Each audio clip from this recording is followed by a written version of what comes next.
الحمد لله نحمده ونستعينه ونستغفره ونؤمن به ونتوكل عليه ونعوذ بالله من شرور أنفسنا ومن سيئات أعمالنا من يهده الله فلا مضل له ومن يضلل فلا هادي له وأشهد أن لا إله إلا الله وحده لا شريك له وأشهد أن محمدًا عبده ورسوله أعوذ بالله من السميع العليم من الشيطان الرجيم بسم الله الرحمن الرحيم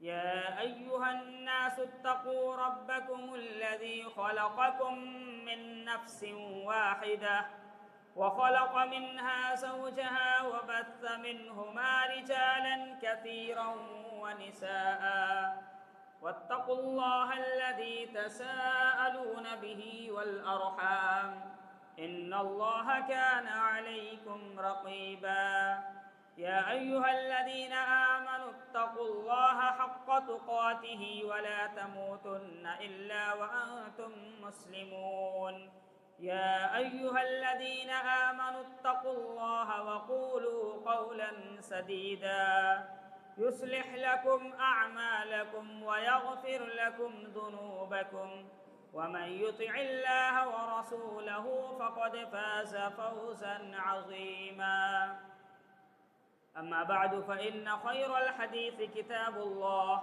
وخير الهدي هدي محمد صلى الله عليه وسلم وشر الأمور محدثاتها وكل محدثة بدعة وكل بدعة ضلالة وكل ضلالة في النار قال الله تبارك وتعالى في القرآن المجيد والفرقان الحميد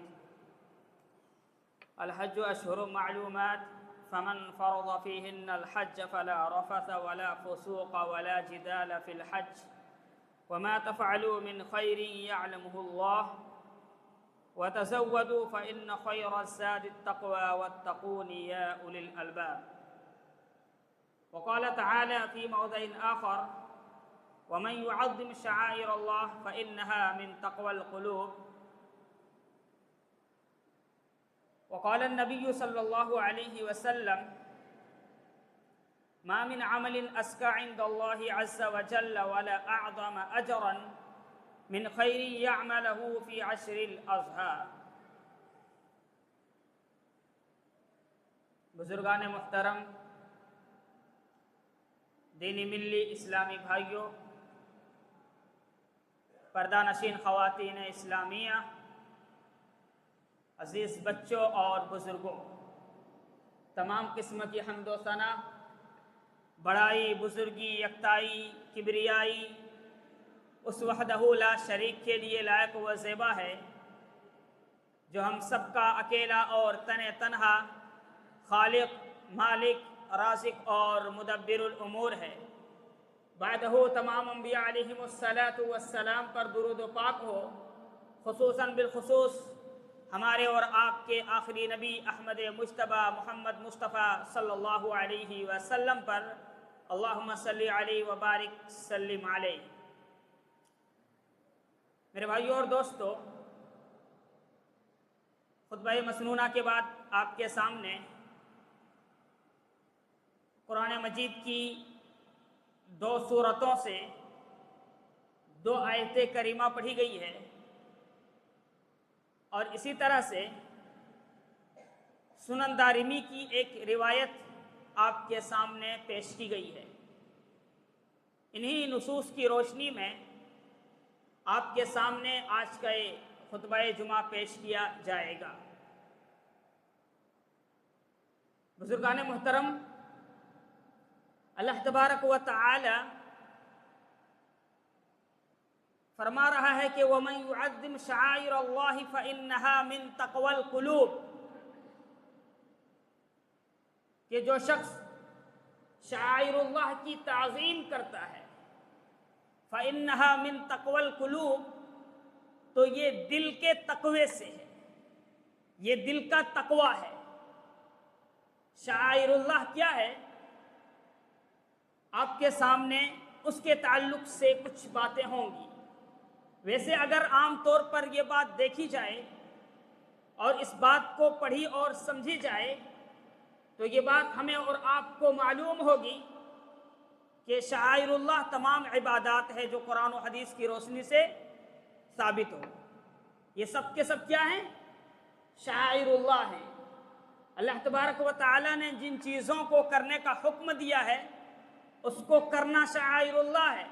رسول اللہ نے جس کا حکم دیا ہے کرنا شعائر اللہ ہے، اور جن جن چیزوں سے اللہ کے رسول اور اللہ تبارک و تعالیٰ نے منع کر دیا ہے یہ بھی شعائر اللہ ہے۔ میرے بھائیوں اور دوستو، جیسا کہ ہم اور آپ جانتے ہیں کہ ہم عید الاضحیٰ کے بالکل قریب سے قریب تر اب ہوتے جا رہے ہیں۔ ایسے موقع کے اوپر ان مہینوں میں ہمارے اوپر کئی ایک احکامات جاری ہوتے ہیں، کئی ایک مواقع ہمیں ملتا ہے جن موقعوں کو غنیمت جانتے ہوئے ہمیں اور آپ کو ان حکموں کا خوب پابندی کرنی چاہیے۔ سب سے پہلی بات تو آپ یہ جان لیں کہ ہم اور آپ جس مہینے سے گزر رہے ہیں یہ مہینہ حرمت والا مہینہ ہے۔ اس کے بعد جو مہینہ آئے گا وہ بھی حرمت والا مہینہ ہے، اور حرمت والے مہینے کے سلسلے میں آپ کے سامنے کئی ایک باتیں رکھی جا چکی ہیں۔ ان سب سے صرف نظر میرے بھائیوں اور دوستو، اس مہینے کے بعد جو 4 یا 5 دن بچ گئے ہیں، جو مہینہ آنے والا ہے وہ ذی الحجہ کا مہینہ ہے۔ عشرہ ذی الحجہ کے سلسلے میں اللہ تبارک و تعالی نے قرآن مجید کے اندر ارشاد فرمایا والفجر وليال عشر، فجر ہے، قسم ہے فجر کی اور 10 راتوں کی۔ تمام محدثین اور مفسرین اس بات پر اتفاق ظاہر کرتے ہیں کہ ولیال عشر سے مراد یہ ذی الحجہ کے پہلے 10 دن ہیں، عشرہ ذی الحجہ جس کو ہم اور آپ کہتے ہیں۔ میرے بھائیوں اور دوستو، یہ ذی الحجہ کا مہینہ اسٹارٹ ہونے والا ہے جو ہمارے اوپر سایہ فگن ہونے والا ہے۔ یہ کوئی معمولی مہینہ نہیں ہے، بلکہ اللہ کے رسول صلی اللہ علیہ وسلم کی زندگی کو اور صحابہ اکرام کی زندگی کو آپ اٹھا کر کے دیکھیں، آپ کو یہ بات معلوم ہوگی کہ اللہ کے رسول صلی اللہ علیہ وسلم اس مہینے میں روزہ رکھا کرتے تھے، عرفہ کے علاوہ روزہ رکھا کرتے تھے، صحابہ اکرام بھی روزہ رکھا کرتے تھے۔ اسی طرح سے ان ایام کو یوں ہی نہیں گزارتے تھے، بلکہ ان ایام کو نمازوں میں اور اسی طرح سے صدقہ اور خیرات میں، الغرض یہ کہ بھلائی کے ہر کام میں حصہ لے کر کے ان ایام کو گزارا کرتے تھے۔ صحیح بخاری کی ایک روایت ہے، ابن عباس رضی اللہ عنہما کہتے ہیں کہ قال رسول اللہ صلی اللہ علیہ وسلم ما من ایام العمل الصالح فیہن احب الى اللہ من هذه الايام العشر فقالوا یا رسول اللہ ولا الجهاد في سبيل الله فقال ولا الجهاد في سبيل الله الا رجل خرج بنفسه وماله فلم يرجع من ذلك بشيء۔ صحیح بخاری کی یہ روایت ہے۔ ابن عباس رضی اللہ عنہما نے فرمایا اللہ کے رسول صلی اللہ علیہ وسلم فرماتے ہیں کہ یہ جو ایام ہے اس میں جو عمل کر رہے ہو، ان ایام میں عمل کرنا دوسرے ایام میں عمل کرنے کے مقابلے میں اللہ تبارک و تعالیٰ کو بہت زیادہ پسند ہے اور بہت زیادہ پسند فرماتا ہے۔ وہ کون سے ہیں؟ الایام العشر، یعنی ذی الحجہ کے 10 دن، شروع کے 10 دن، ابتدا کے 10 دن۔ صحابہ اکرام پوچھتے ہیں فقالوا یا رسول اللہ ولا الجہاد فی سبیل اللہ، اے اللہ کے رسول کیا جہاد فی سبیل اللہ سے بھی زیادہ افضل ہے؟ آپ صلی اللہ علیہ وسلم نے فرمایا الجہاد فی سبیل اللہ، ہاں جہاد فی سبیل اللہ سے بھی بہتر ہے، الا رجل خرج بنفسه وماله فلم يرجع من ذلك شيء، سوائے اس شخص کے، سوائے اس آدمی کے جو اللہ تبارک و تعالیٰ کی راہ میں جہاد کرنے کے لیے نکلے، اپنے آپ کو جہاد میں پیش کرے اور اپنے مال کے ساتھ جائے فلم یرجع من ذالک شیء، اور اس میں سے کسی کے ساتھ بھی وہ واپس نہ آئے، یعنی اللہ تبارک و تعالیٰ کی راہ میں اپنی جان کو بھی قربان کر دے، اپنے مال کو بھی قربان کر دے۔ الغرض یہ کہ صحیح بخاری کی یہ روایت ہمیں اور آپ کو یہ تعلیم دیتی ہے کہ عشرہ ذی الحجہ کی کتنی اہمیت ہوا کرتی تھی۔ پتہ یہ چلا کہ ہمیں اور آپ کو یہ عشرہ جو ہمارے اوپر آنے والا ہے، سایہ فغن ہونے والا ہے، جس میں ہم اور آپ داخل ہونے والے ہیں، اس کو یوں ہی نہ گزارا جائے۔ اور ایک حدیث کو ہم دیکھتے ہیں، عبداللہ ابن عمر رضی اللہ عنہما کہتے ہیں اللہ کے رسول صلی اللہ علیہ وسلم نے فرمایا ما من ایام اعظم عند اللہ ولا احب الیہ من العمل فیہن من هذه الایام العشر فاکثروا فیہن من التحلیل والتکثیر والتحمید۔ یہ مسند احمد کی روایت ہے۔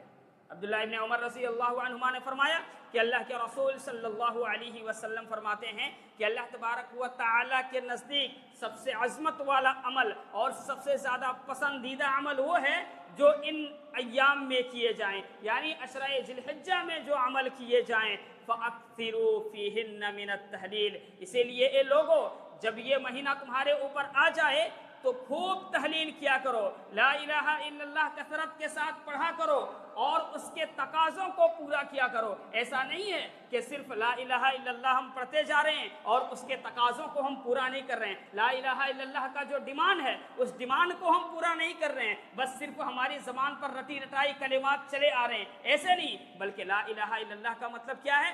اللہ کے سوا کوئی معبود برحق نہیں ہے، لہٰذا دعائیں بھی اللہ تعالیٰ سے کی جائے، عبادت صرف اسی کے لیے بچا لایا جائے۔ جو قربانی ہم اور آپ کر رہے ہیں، جو جانور ہم اور آپ اللہ تبارک و تعالیٰ کی راہ میں ذبح کرنے کے لیے نیت کر لیے ہیں، اس کو بھی صرف خالص اللہ تبارک و تعالیٰ کے لیے کیا جائے، لا الہ الا اللہ کے جو ڈیمانڈ اور تقاضے ہیں اس کو پورا کیا جائے، والتکبیر، اور خوب اللہ تبارک و تعالیٰ کی بڑائی کو بیان کیا جائے۔ کن دنوں میں؟ عشرہ ذی الحجہ میں خوب بیان کیا جائے، والتحمید، الحمدللہ کہا جائے، لا الہ الا اللہ، اللہ اکبر، الحمدللہ، سبحان اللہ، یہ سارے کے سارے کلمات ایک مسلمان کی زبان پر جاری اور ساری ہونی چاہیے اس عشرے میں داخل ہونے کے بعد۔ اسی طرح سے صحیح الجامع کی ایک روایت ہے، آپ صلی اللہ علیہ وسلم نے فرمایا افضل ایام الدنیا ایام العشر، یعنی دنیا کے ایام میں سے سب سے افضل دن ایام العشر ہیں۔ پتہ یہ چلا ان حدیثوں سے ہمیں اور آپ کو کہ اس عشرے کی بڑی اہمیت ہے، یہ کوئی معمولی عشرہ نہیں ہے۔ اور ایک حدیث ہم اور آپ دیکھتے ہیں جو خطبہ مسنونہ کے بعد آپ کے سامنے پڑھی گئی، اللہ کے رسول صلی اللہ علیہ وسلم فرماتے ہیں ما من عمل اسکى عند اللہ عز وجل ولا اعظم اجرا من خیر یعملہ فی عشر الاضحیٰ۔ یہ سنن دارمی کی روایت ہے۔ اللہ کے رسول نے فرمایا کہ سب سے زیادہ پاکیزہ عمل جس کو تم کرتے ہو اللہ تبارک و تعالیٰ کے نزدیک، اور سب سے زیادہ عظمت والا عمل انہی ایام میں کیا جانے والا عمل ہے۔ الغرض یہ کہ آپ دیکھیں گے سلف صالحین کی تاریخ کو اٹھا کر کے وہ لوگ اس عشرے کو رمضان کے آخری عشرے سے تعبیر کرتے تھے، مطلب دونوں کا ایک ساتھ ذکر کیا کرتے تھے۔ آپ اس کو دیکھیں کہ آخر اس کی وجہ کیا ہے، کتنے وہ سمجھدار تھے۔ اس عشرے کی اہمیت کو بتلانے کے لیے رمضان کا آخری عشرے کے ساتھ اس عشرے کا بھی ذکر کیا کرتے تھے۔ الغرض یہ کہ میرے بھائیوں اور دوستو، عشرہ ذی الحجہ کی بڑی فضیلت ہے، ہمیں اور آپ کو اس عشرے کو یوں ہی نہیں گزارنا چاہیے، بلکہ اللہ تبارک و تعالیٰ کی عبادت میں گزارنی چاہیے۔ ہمارے اندر ایک چینجنگ آنی چاہیے، جس طرح سے آخری عشرہ آتا ہے تو ہمارے اندر ایک بدلاؤ آ جاتا ہے کہ رمضان اب چل چلاؤ پہ ہے، لہٰذا عبادتیں کر لی جائے، نوافل کی پابندی ہو جائے، اسی طرح سے اور جو عبادتیں صدقہ و خیرات کر لیا جائے۔ اس عشرے کو بھی ہمیں اور آپ کو اسی طرح سے گزارنی چاہیے۔ میرے بھائیوں اور دوستو، اس کے بعد جو عمل آتا ہے آپ دیکھیں، من شعائر اللہ میں سے ایک چیز جو پیش کی گئی، من شعائر اللہ، اللہ تبارک و تعالیٰ کے شعائر میں سے حج کی ہے۔ حج کے تعلق سے بھی آپ کے سامنے کچھ باتیں رکھ دینا مناسب سمجھتا ہوں۔ سب سے پہلی بات آپ اس کے تعلق سے یہ جان لیں کہ ارکان اسلام میں سے ایک رکن حج بھی ہے۔ بہت مشہور حدیث، بنی الاسلام علی خمس